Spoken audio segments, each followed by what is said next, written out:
Alô pessoal, vamos para o resumo da semana do Diário dos Beatles. Resumo de 18 a 24 de julho de 2021. Começando a semana, espero que todos estejam bem. Um abraço a todos. Primeiro post. A música Maxwell Silverhammer, que todos os Beatles desprezavam. A música Maxwell Silverhammer, com seu compositor Paul McCartney, que exigiu e testou muito da paciência dos outros três membros da banda, demorou horas e horas de sessões com o baixista, mesmo contratando um engenheiro de estúdio para sair e buscar uma bigorna de ferreiro como parte do processo de produção. Mesmo assim, o cantor ainda não estava feliz. Ringo falando, foi a pior sessão de todos os tempos. Foi a pior faixa que já tivemos de gravar. Isso durou semanas. O John falando, eu odiava, disse John, na entrevista para Playboy de 1980. Tudo que eu lembro é da faixa. Ele nos obrigou a tocá-la 100 milhões de vezes. Ele foi rápido em mirar na qualidade da faixa também. Ele fez de tudo para torná-la um single, e nunca foi e nunca poderia ter sido. Mas Paul colocou links de guitarra nela, e ele teve alguém batendo em peças de ferro, e nós gastamos mais dinheiro naquela música do que qualquer uma delas em outro álbum. O George comentando, às vezes Paul nos fazia tocar essas músicas realmente escabrosas, disse ele em entrevista à revista Crawdaddy, na década de 70. Quer dizer, meu Deus, Maxwell Silverhammer era tão escabrosa. Paul falou, viu o lado positivo da gravação. Foi a melhor peça de rádio que já ouvi na minha vida e a melhor produção. E disse ele no livro do Many Years From Now, foi apenas uma sensação. Essa foi uma das grandes coisas do período para mim. Aí continuando ele falar, mas eu costumava falar muito sobre sociedade patafísica e alcoolismo. Então coloquei isso em uma das canções dos Beatles, Maxwell Silverhammer, disse ele, antes de explicar o conteúdo lírico. Ninguém sabe o que significa, eu só expliquei para Linda outro dia. Essa é a coisa mais linda sobre isso. Eu sou a única pessoa que já colocou o nome da patafísica nas paradas de sucesso. Vamos lá, foi ótimo. Eu amo esses pequenos toques surreais. Ao passar dos anos, o Paul já mudou. Paul confessou que a faixa ele errou o alvo. Eu queria algo simbólico disso, então para mim era algum personagem fictício chamado Maxwell, com um martelo de prata. Eu não sei por que era prata, apenas soava melhor do que o martelo de Maxwell. Era necessário para a digitalização. Ainda usamos essa expressão mesmo agora, quando algo inesperado acontece. E aconteceu mesmo, a paciência dos três estouraram para gravar essa música. Outro post, Paul McCartney escreveu Another Girl em um banheiro na Tunísia. A música Another Girl está no álbum Help e foi composta quase exclusivamente por Paul McCartney e gravada em fevereiro de 1965. Um dia antes do início das gravações do novo álbum, Paul havia retornado de Hammamet, na Tunísia. Não é uma coisa incomum, exceto que McCartney estava lá com a ajuda do governo britânico. McCartney e o resto da fama da banda haviam crescido tanto que se tornou um perigo real, ser deixado sem supervisão. Da mesma forma, o governo britânico rapidamente se juntou à banda como britânico, como uma grande influência. Como tal, Paul recebeu as chaves da vila da embaixada no litoral. Paul falando, você estaria sentado lá tomando uma xícara de chá quando a delegação russa seria mostrada pelo governo. Lembrou. McCartney sobre a experiência. Você não tinha nenhum controle sobre isso. Esse é um dos nossos convidados culturais. Olá, como vai? Como vai você? Como ele tinha feito em Liverpool, foi no banheiro que McCartney encontrou sua inspiração. usando a acústica da sala para ajudá-lo a formular algumas canções. Decorado com alguns azulejos islâmicos tradicionais, o local era perfeito para ele. Dizem que a música foi escrita sobre o relacionamento de McCartney e sua namorada Jane Asher, com muitos sugerindo que uma das frases. Não há dúvida que McCartney era apaixonado pela música, mas isso não impediu que a faixa ganhasse a reputação de ser uma música preenchedora. Só para preencher, né? Aí ele falando, é um pouco de exagero chamá-la de preenchedoras, né? Porque acho que era um pouco mais do que isso. Lembrou McCartney, destacando que nenhuma música dos Beatles foi gravada com tanto cinismo. Cada uma delas passou no teste dos Beatles, todos nós tínhamos que gostar. Se alguém não gostou de uma de nossas músicas, ela era vetada. Pode ser vetado por uma pessoa. Então o Paul McCartney vetava todas do George. Se Ringo dissesse não gosto desse, não faria, ou teríamos que realmente persuadi-lo. Outra postagem falando sobre o documentário McCartney 3-2-1, passou na Hulu, que agora vai ser exibido na Disney, canal da Disney, a Disney Plus, né? E é sobre algumas partes que Paul McCartney falou em McCartney 3-2-1. Paul contou algumas histórias das composições dos Beatles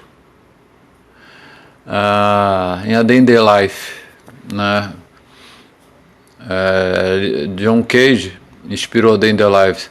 Se você já viu alguma das apresentações de Paul pós-Beatles, sabe o quanto ele gosta de tocar A Day in the Life. Por que não? É uma das músicas mais influentes e importantes já gravadas. A faixa foi escrita e formatada originalmente por John Lennon, mas seu arranjo épico foi composto principalmente por McCartney. No documentário, o ex-Beatle toca na inspiração para o banquete de sons que aparece na Day in the Life. Naquela época eu ouvia muita música de vanguarda, disse Paul McCartney ao Rick Rubin. Eu estava em Londres, eu estava saindo e estavam ficando bastante artísticos. Eu estava lendo sobre compositores malucos como John Cage.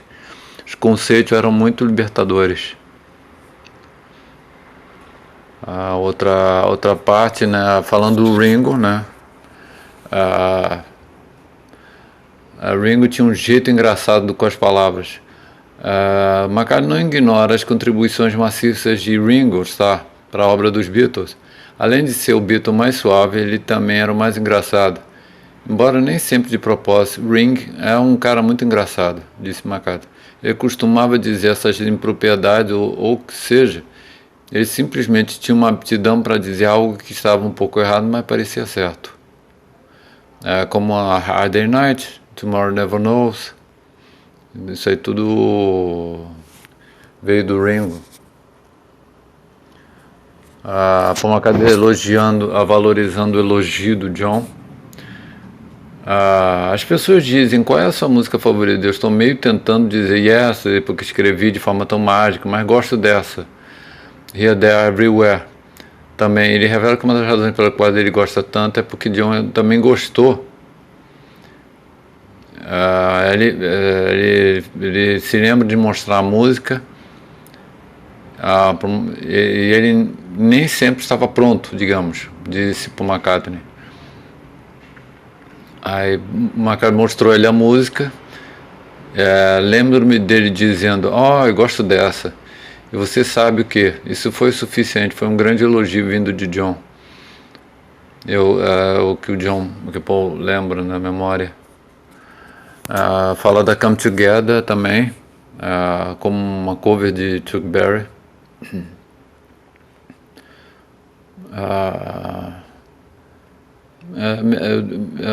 Quando o John mostrou a música pro Paul McCartney,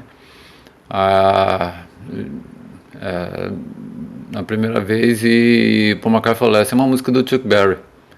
Ele reconheceu imediatamente, vindo da You Can Catch Me, que é uma música do Chuck Berry. Aí ele falou que deviam trabalhá-la para criar algo mais distante do original, o que foi uma boa decisão. Aí Tem outra parte. Eric Clapton foi o primeiro não-Beatle a aparecer em um disco dos Beatles. Antes de Eric Clapton ser Eric Clapton, ele era amigo de George Harrison, Beatle espiritualmente inclinado. Era um bom amigo do guitarrista. Harrison trabalhou em While My Guitar Gently Weeps por meses. Ele estava profundamente envolvido com sua criação. Por isso é especialmente gentil que ele convidou Clapton para gravar o solo de guitarra inesquecível que penetra no meio das faixas. Foi muito generoso da parte de George dar a Eric esse momento em que ele poderia tê-lo para si. Lembrou McCartney, mas George era muito assim, ele era muito aberto. O solo de McCartney em While My Guitar Gently Weeps marca a primeira ocasião em que um não-Beatle aparece em um disco dos Beatles. Nas décadas seguintes, George Harrison e Eric Clapton se reuniram em várias ocasiões para tocar While My Guitar Gently Weeps. Aí eu botei lá meu comentário. Na verdade, George, cansado de ver a falta de vontade de Paul e John em suas gravações, chamou Eric Clapton para ajudar. Essa foi a razão, né? Outra postagem. Grammy só deu valor ao trabalho de John Lennon depois de sua morte. Em 1964, os Beatles ganharam o Grammy como melhor artista novo e um segundo por Hard Day's Night, melhor performance de um grupo vocal. Depois disso, o Grammy foi um caso de sucesso ou fracasso para os Beatles. A banda foi excluída na cerimônia de 65, apesar de 5 indicações. Robert Soul não recebeu um único aceno de cabeça. Michelle ganhou a canção do ano em 1966 e Sgt. Pepper ganhou o álbum do ano em 1967. Após a separação dos Beatles em 70, continuou a reinar a imprevisibilidade com relação ao Grammy. Esse foi certamente o caso de John Lennon, que não recebeu uma única indicação para Imagine, em 1971. Na verdade, Lennon faleceu sem ver um Grammy por seu trabalho solo. No que diz respeito à carreira solo, Lennon teve um início brilhante com a Black Sabbath Band, 1970. Esse álbum trazia Mother God Working Led Zero. Embora muitos críticos tenham classificado entre os melhores álbuns do ano, Lennon não recebeu um único Grammy por seu esforço. A história se repetiu com Imagine, 50 anos depois é considerada uma das maiores canções do século XX. Mas mesmo assim não recebeu um aceno do Grammy. Depois disso, é improvável que Lennon ou qualquer pessoa esperasse nomeações para o seu trabalho como Sometime in New York City, My Games ou All the Bridges, ambos álbuns de 1972, 73 e 74. Essa teria sido a abordagem correta, já que todos os 3 LPs de Lennon iam e vinham sem nenhum sinal do Grammy. Quanto às indicações ao Grammy 1981 chegaram, Lennon tinha 3 no quadro. Um veio para o álbum que ele e Yoko produziram, álbum do ano. O segundo veio para Just Like Starry Novo, na categoria disco do ano single. E o terceiro veio para o título, do título Dual Fantasy, na categoria de melhor performance vocal pop masculino. Essa sequência teria continuado se Lennon tivesse vivido para ver o Grammy Album de 1981? Aí fica a pergunta, né? Se tivesse vivo, será que o Grammy ia dar esse prêmio? John e Yoko ganharam o Grammy do ano do Double Fantasy em 1981. Em 1974, Lennon recebeu outra indicação póstuma ao Grammy por Hard Play, Universe in Dialogue, que é um disco de falas, né, de entrevista, na categoria de melhor palavra falada ou gravação não musical. Isso é a história que o Grammy terminando com um prêmio pelo conjunto da sua obra em 1991. Quer dizer, enquanto John estava vivo, não recebeu uma indicação, nem aceno, nem nada do Grammy. Essa gente é boa. Última postagem desse resumo da semana. Richard Lester fala sobre os Beatles como atores em A Hard Day's Night. Os Beatles estrelaram no seu primeiro filme, que é A Hard Day's Night, né? E o diretor do filme foi Richard Lester, que confessou que se esforçou demais ao atuar no set com relação a Paul McCartney. Por outro lado, elogiou George Harrison por suas performances quase sem esforço. O filme dos Beatles, A Hard Day's Night, foi um grande sucesso para a banda, até recebeu indicações para prêmios. O filme foi lançado em 1964 e contou a história fictícia da banda lutando para organizar suas vindas em torno de uma performance ao vivo na TV. A banda também foi atingida por obstáculos como hordas de fãs apaixonados, perseguindo-os, e o avô trapalhão de Paul McCartney. Anos depois, o diretor do filme, Richard Lester, revelou que pensava de cada um dos membros da banda e como era filmar com Paul. Sobre a projeção dos produtores para o futuro da banda, a ideia do filme veio do departamento de cinema da United Artists, no início de 64.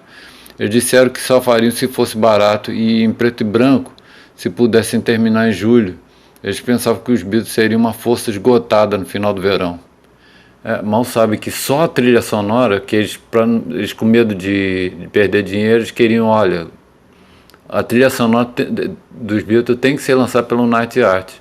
Aceitaram o resultado. Só a trilha sonora já pagou as despesas, né? Então vocês imaginam quanto esse filme deu de dinheiro. Ele acrescentou: antes de começarmos a filmar os Beatles, fizemos a Ed Sullivan Show nos Estados Unidos e o mundo mudou.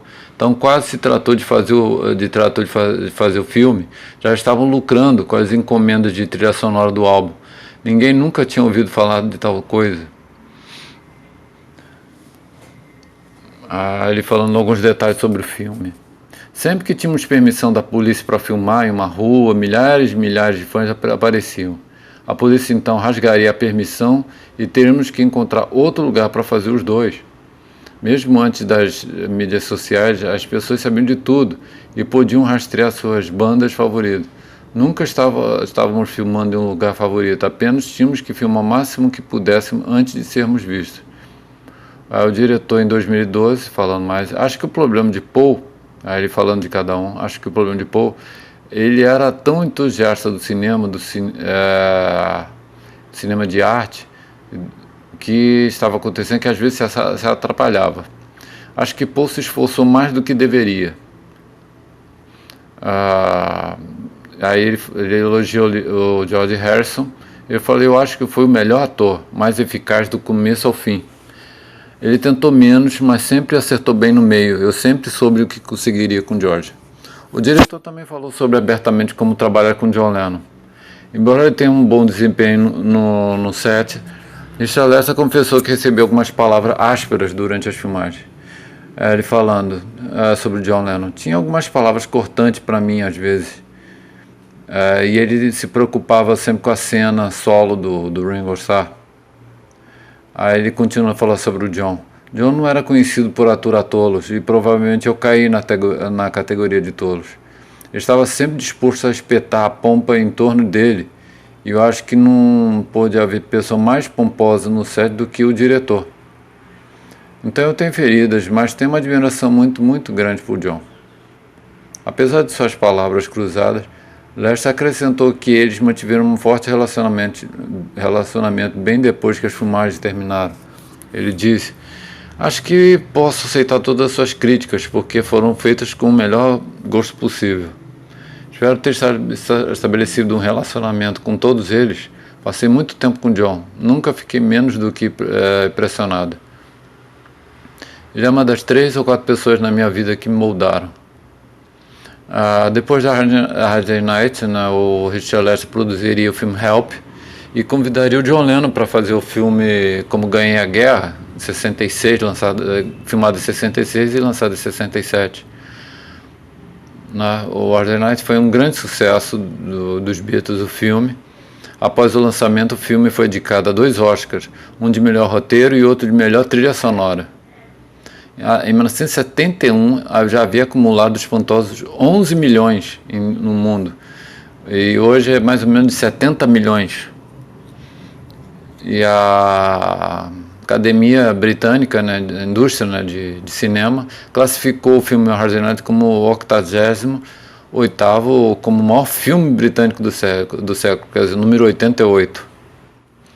Bem, isso aí, pessoal. Esse é o resumo da semana, de 18 a 24 de julho de 2021, do Diário dos Beatles, onde vocês podem achar mais informações no blog, né, as informações mais completas, que aqui eu só boto um resumo rápido. Você bota lá Diário dos Beatles no Google, você vai achar. Ou no Twitter, que tá os links, ou no Facebook, onde eu boto lá também as informações e mais algumas coisas. E no Instagram, onde eu boto também umas fotos lá. Ou por aqui, que eu faço toda semana, ok? Espero que tenham todos uma boa semana. Abraço a todos e até lá. Fui!